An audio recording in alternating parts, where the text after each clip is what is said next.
Hello everyone, my name is Jason Tobochnik and I'm here to describe further functionalities of the drawerless POS system. So again, we have our two-lane model with the left lane and the right lane, two currency recyclers and one coin recycler. In this video, we're going to describe a transaction in which multiple faults will occur, but the transaction will still go through and the customer will still get his correct change. Now this is a hallmark of our system because it will ensure that every business process is completed, and by extension, we achieve business critical reliability. So let's go through and we're going to give a quick breakdown of the kinds of transactions we're going to do in this demo.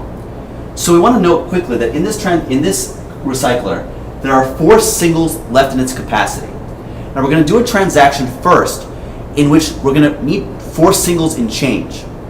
So what that will do is that will completely eliminate all the singles that are left over in the system so that the following transaction after that will have to immediately fail over to this currency recycler, which has sufficient funds. Once that's complete, we're going to do another transaction, in which case we're going to give partial funds to this system and we're going to simulate a hardware break by unattaching the currency validator from its socket. This will immediately fail back over to this currency recycler to accept the residual currency, and by extension, since there's no ones left over, it will dispense all residual change for this transaction in terms of coins, and it will still give the correct amount of coins in that transaction. So let's go through this again. So we start off with our transaction that will require 4 singles and change.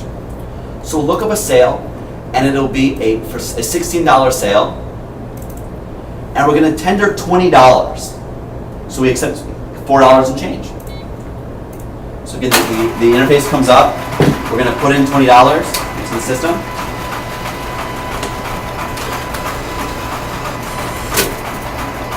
It was accepted by the system.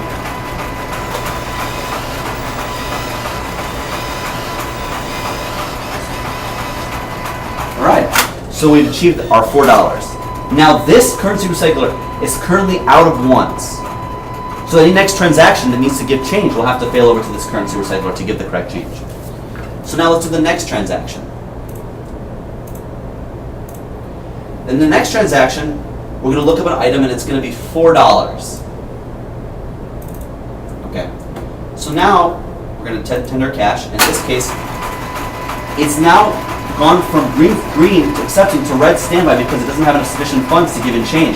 And it has failed over now to this currency recycler to actually go through with this transaction. But we're only going to give it a partial amount, $1 of the required $4 for the transaction.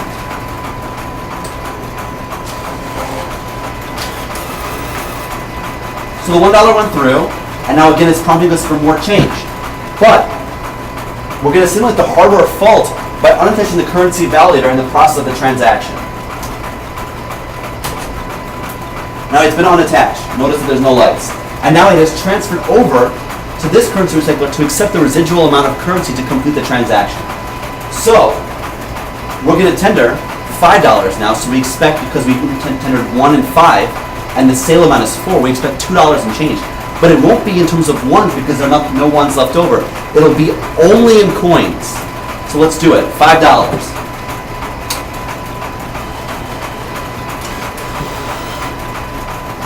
So it went through, it registered $6, and we expect $2 and change, which is 8 quarters.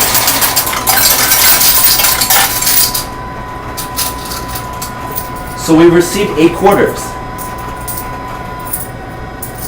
which is $2. So even in the presence of 2 faults, one operational fault where there was not enough funds, and a direct hardware fault that we've simulated, it still was able to process the transaction.